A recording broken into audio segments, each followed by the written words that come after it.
What's up guys, iRide705 here. I haven't made a video in forever, but I definitely want to do the seadoo winterizing videos for you guys. I've been crazy busy. I just bought a house and I'm remodeling the garage, as you can see.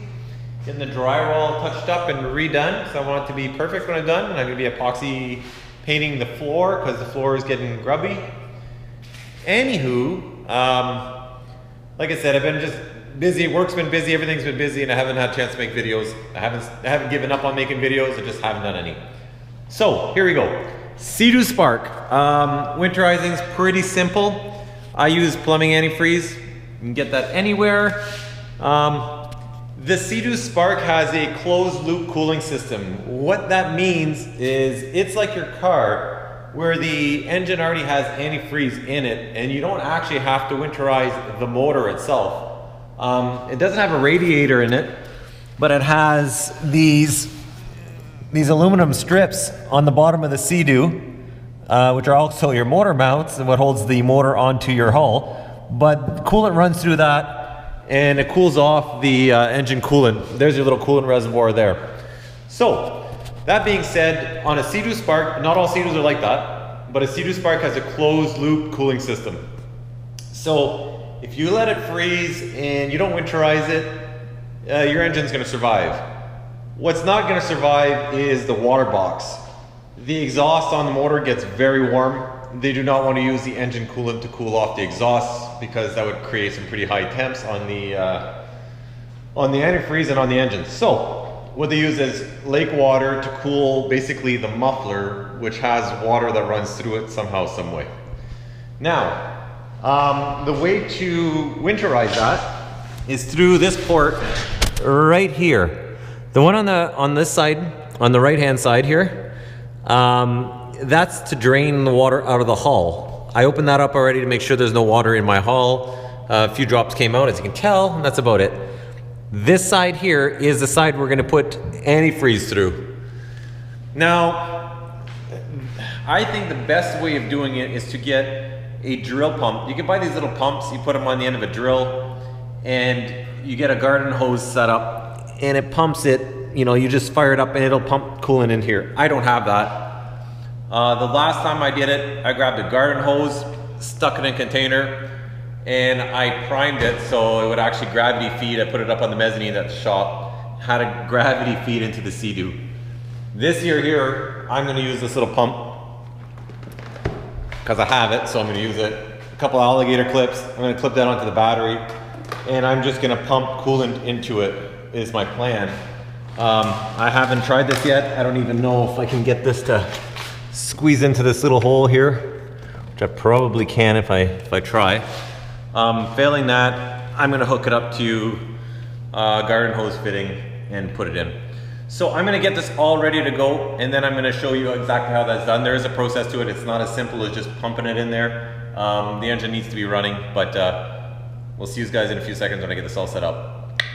Alright guys, I have my little pump set up. I was able to actually squeeze that hose in there. I don't know how well it's going to stay. I have this bucket under here, so I just don't want to dump a bunch of plumbing antifreeze in my shop. So I'm going to try this. It's probably not going to work. Actually, you know what? Change of plans. That'll probably be a bit better. All right, what we're gonna do now is we're actually gonna fire up the seadoo, and then I'm gonna plug in my pump. I'm basically ready to go with this alligator clip here. Once I snap it on the battery, that pump's gonna take off and run antifreeze through the system. Once the exhaust starts flowing antifreeze, I'll run this whole jug through it and see what it looks like. If it's running through nice and pink, I'm gonna shut her down and call it good. So let's get this thing started up. As for a battery tender, I put one on 1 year, and I think the year after I didn't, and I'm not gonna bother this year. I've had this battery now for, I don't know, 2-3 seasons, I can't even remember. And it's been really good. So in the spring, if it doesn't fire up and do its thing, I'll just replace it.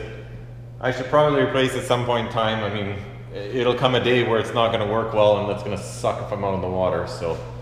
After, you know, I don't know how many years you're supposed to get out of a battery, but I think after 3-4 years, it's probably due. That's just my opinion. So, on that note, let's start this thing up.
the coolant going.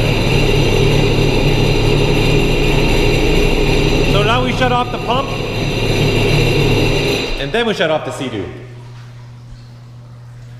So again, start the engine, start your coolant pump, run it through, and then stop your coolant pump, and then shut down the motor. The reason why you don't want to run the coolant pump with the motor not running is it can overflow your exhaust and into the engine. I don't know if that's really possible, but that's what they say. I'm not going to be the guy to say to prove it right or prove it wrong. Another thing I've been told is that you can't tow a Sea-Doo Spark because water will actually go up into the exhaust without the engine running. If you're under tow, like on plane, it'll actually flood the exhaust. My friend towed his Sea-Doo Spark not knowing this. He towed it, I don't know, about half a dozen times, and he's never had an issue. So I don't know, is it true, is it not true?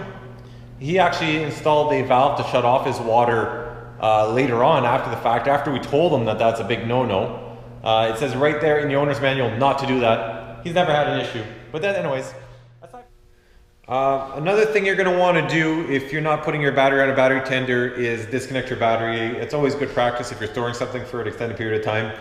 You don't need to take off the positive and negative terminal. You can pick either or. Today I took off the negative terminal. You just need a Phillips screwdriver, the larger size, which is number 3, but doesn't mean much to most people. And on the battery itself, you just take that screw off. Don't lose the little bolt, because that's going to suck. It's going to go underneath the engine. It's going to be really hard to find. Another thing, when you take that bolt out, there's a little metal tab with a thread in it. That can slide out of the battery. So you're just going to want to take that out, take your wires off, and then put that screw back in there.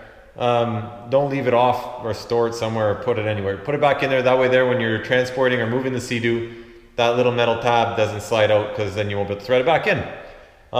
That's just a little thing I just want to mention before I call this a winterization complete.